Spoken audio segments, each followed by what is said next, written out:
watching the news, and some people got their little 5 seconds of fame. Some of these older people talking about Mayor Johnson and their dislike or distaste for the budget. Now, I want to make it very clear that I am not someone here working for Mayor Johnson, advocating for him. I'm actually very neutral in my position for him, to be honest. But from what I'm looking at and seeing, I don't see somebody that's not trying to do their best. But like I told y'all, it is not the mayor that we need to be looking at. And I told y'all I was gonna be back. Who we going with? Ward 32. I saw this older person on the TV talking. He was bumping his gums, he was talking. So, you're not my alder person. I don't live in your ward, but we're gonna bring you on down first because I saw you first. So, let's bring on down. Ward 32, you're up first. Here we go. All right. It's like I've been telling y'all, everybody, they want to blame the mayor and act like that Chicago's government is one person. Like they just one person that's sitting up there at City Hall. But Chicago has 50 alderpersons. 50, okay? 50, okay? 50 alder people or persons, okay? So before you decide that everything that's wrong with Chicago is a mayor problem, I really, really, really need you to start asking some questions about the person representing your ward. These are some questions, people, to be asking. How long have they been there? How do they vote? What budgets have they approved? What taxes have they supported? What development have they approved? What committees do they sit on? Who gives them campaign money? Do you hear me? All right. And then have they been challenged in elections? Or have they been sitting there running unopposed? And when they get on TV pointing the finger at somebody else, I need you to pull out the receipts.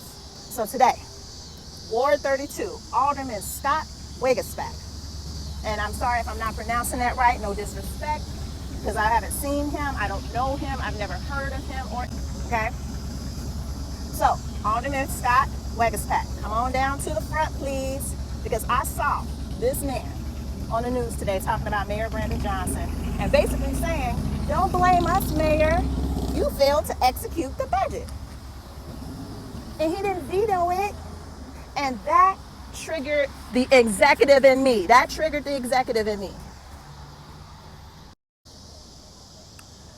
Again, y'all know I'm an executive. And I'm thinking, if I have a board and we're supposed to be governing an organization together and members of my board oppose one plan, participate in approving another plan, and then get on TV when that plan doesn't produce what they had projected and say, well, don't look at us. The executive didn't make it work. Oh, no.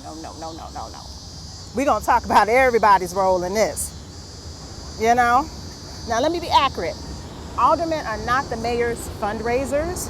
That's not their job. But Chicago City Council is the legislative body. They vote on budgets, they vote on appropriations, they vote on taxes, they vote on fees, they vote on borrowing, they vote on revenue measures, they vote on ordinances. So while the mayor is the executive and is responsible for administering and implementing city policy, the mayor does not govern Chicago by himself. The city council has legislative power. And another thing, Waguespack said that the mayor could have vetoed the budget. And that's true. That is true. But I said to myself, wait a minute, can't city council override the vote?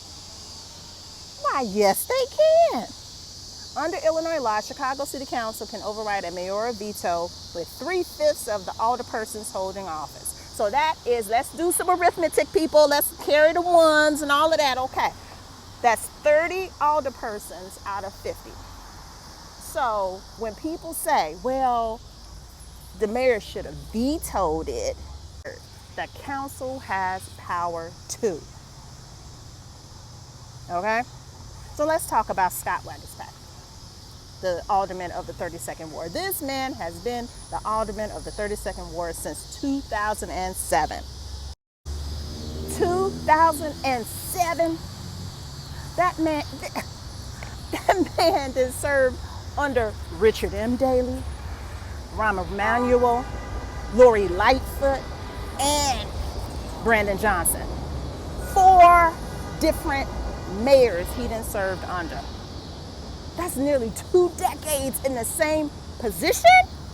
Oh, Ward 32, what's going on, y'all? What's going on? All right, I need the United States of Chicago to wake up. When somebody has been sitting on the city council for almost 20 years, and then they get on TV talking about what's wrong with Chicago government, my first question is, okay, and where were you, sir? Now, that's not saying that Brandon Johnson doesn't have responsibility. Of course he does. I'm asking, what is your responsibility? Because you have been voting on the city's finances for nearly 2 decades. Now, let's go back.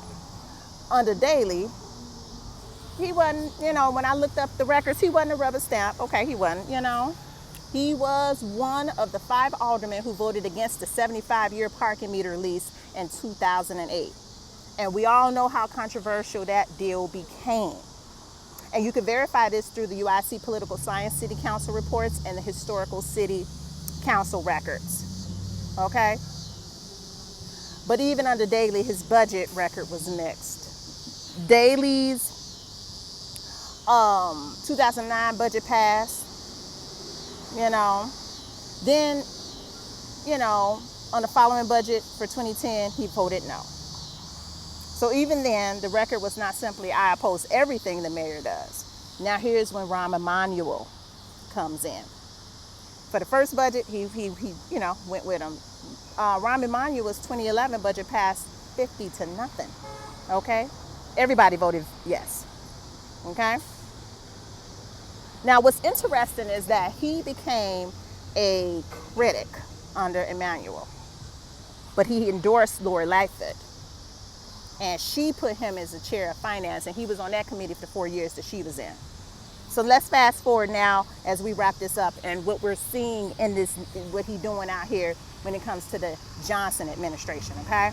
Voted no on Johnson's first budget in November of 2023, okay? That budget passed 41-8. He was one of the 8 no's, okay?